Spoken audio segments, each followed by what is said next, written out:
Bismillahirrahmanirrahim. Assalamualaikum warahmatullahi wabarakatuh. Perkenalkan, nama saya Herdian Syafadlan. NPM Q1D 017042 ingin memaparkan hasil ujian akhir semester saya, mata kuliah etika profesi.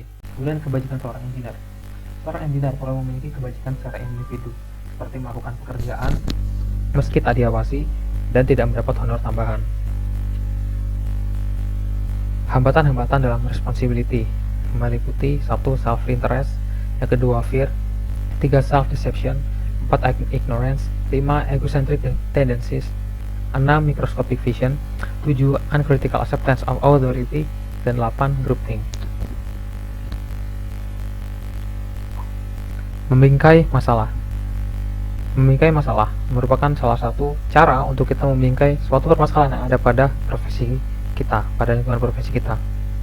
Kita tahu bahwa terdapat 3 jenis moralitas secara besar, yaitu common morality, personal morality, dan professional morality.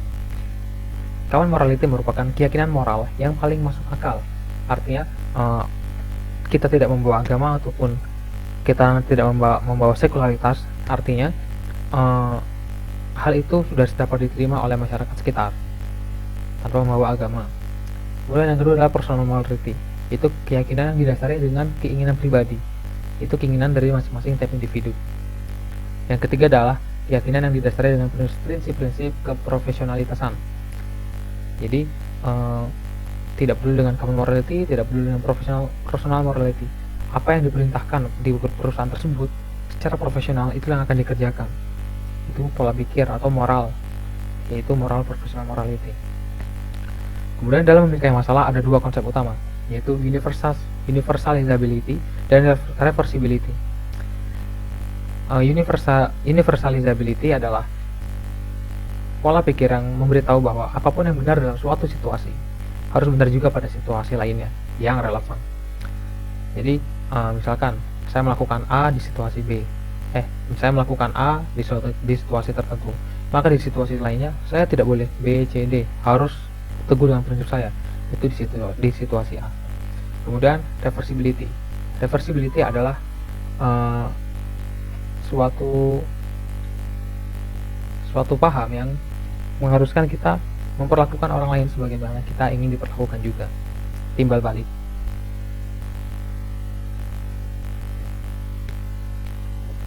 Dan yang perlu diperhatikan dalam membingkai masalah ada 3 hal, yaitu yang pertama mengetahui masalah faktual.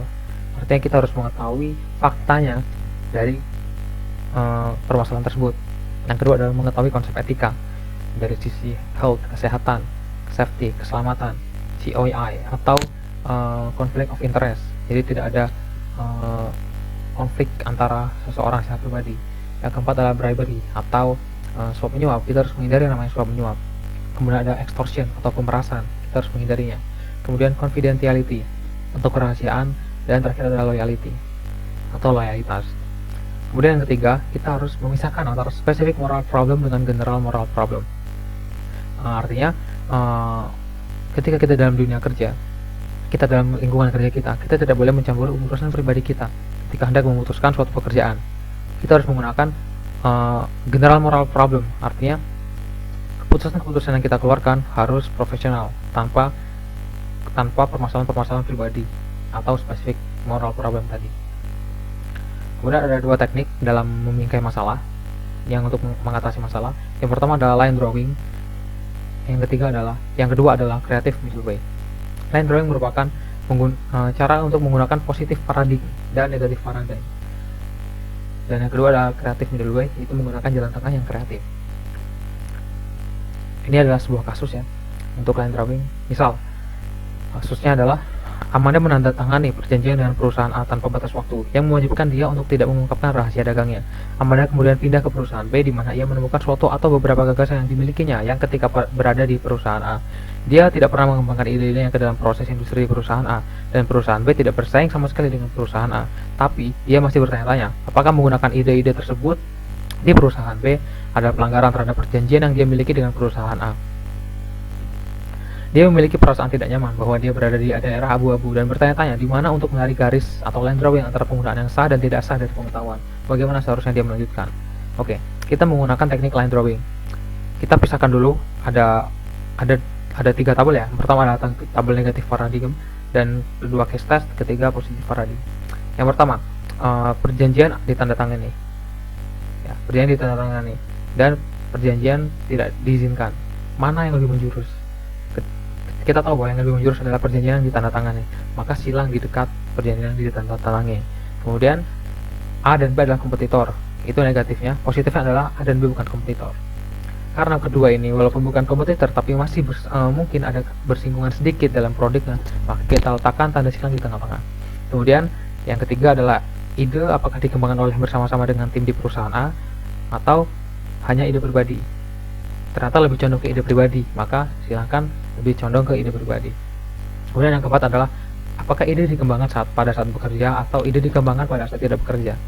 Ternyata ide dikembangkan pada saat tidak bekerja, maka tanda silangnya menjorok ke positif paradigm. Kemudian yang kelima adalah apakah ide dicari dengan menggunakan peralatan laboratorium di A atau peralatan di perusahaan A. Yang positif paradigmnya apakah menggunakan peralatan di A, tidak menggunakan ya. Nah, ternyata tidak menggunakan artinya lebih menjorok ke tidak menggunakan. Dari kesimpulan ini, teknik line drawing ini kita bisa memilih keputusan yang tepat.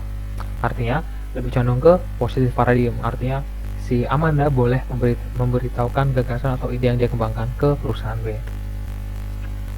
Kemudian memingkai masalah.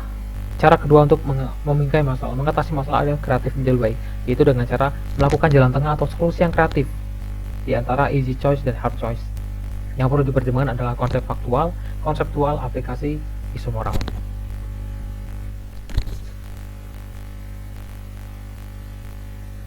Prinsip dan pengelolaannya. Yang pertama ada utilitarian thinking, yaitu pola pikir yang memaksimalkan kebebasan dan kesejahteraan kepada semua orang. Contoh, apabila ada pabrik X yang membuang limbah dan menyebabkan sungai kotor, kemudian ada sungai yang kotor tersebut merugikan nilai masyarakat, maka prinsip utilitarian thinking memberi kesimpulan bahwa tindakan pabrik X sama dengan salah. Kemudian jenis-jenisnya adalah cost benefit approach, the utilitarian approach, dan the utilitarian approach. Jika yang pertama yaitu pendekatannya fokus kepada keuangan atau biaya, yang kedua itu pendekatan yang fokus pada kebaikan untuk khalayak ramai, dan yang ketiga pendekatan yang fokus pada aturan. Prinsip dan pengelolaannya yang kedua yaitu the ethics of respect person atau ERP. Pola pikir memaksimalkan kehormatan individu di atas segala-galanya. Contoh, di negara X adalah seorang utilitarian, hukum mati dibolehkan. Namun di negara Z yang ERP, hukum mati itu dilarang. Jenisnya ada the golden rule, self-defeating criterion, dan right. Yang pertama yaitu aturan untuk memperlakukan orang lain seperti kita ingin diperlakukan. Yang kedua yaitu aturan berupa kriteria mengalahkan diri sendiri. Dan yang ketiga adalah aturan bahwa hak orang lain tidak boleh diganggu atas dasar kita berhak mengganggunya. Istilah-istilah lain yang perlu diperhatikan yaitu konvergensi, yaitu penyatuan pendapat antara prinsip utilitarian dan ERP. Kemudian divergensi, yaitu pertentangan pendapat antara prinsip utilitarian dan ERP. Kemudian kreatif middle way, yaitu jalan tengah kreatif antara prinsip utilitarian dan ERP. Kemudian kejujuran, integritas, dan keandalan. Beberapa penyalahgunaan dalam suatu kebenaran yaitu yang pertama berbohong, kemudian kedua penipuan yang disengaja, ketiga memotong informasi, keempat gagal menyampaikan informasi dengan baik, kelima gagal mencari kebenaran, keenam memberitahu informasi rahasia kepada publik, dan ketujuh mengizinkan untuk merusak kebenaran seseorang. Berikut adalah ketidakjujuran dalam penelitian software engineering. Yang pertama itu trimming, itu memperhalus data agar terlihat seperti nyata. Kemudian adalah cooking, itu mempertahankan hasil yang sesuai teori padahal tidak melakukan secara lapangan. Kemudian forging, yaitu menciptakan data penelitian tanpa eksperimen. Kemudian yang keempat adalah plagiarism, yaitu menggunakan kekayaan intelektual orang lain tanpa izin. Kemudian yang terakhir adalah multiple author, yaitu penulisan bersama terhadap artikel penelitian yang berpotensi untuk menimbulkan kontroversi.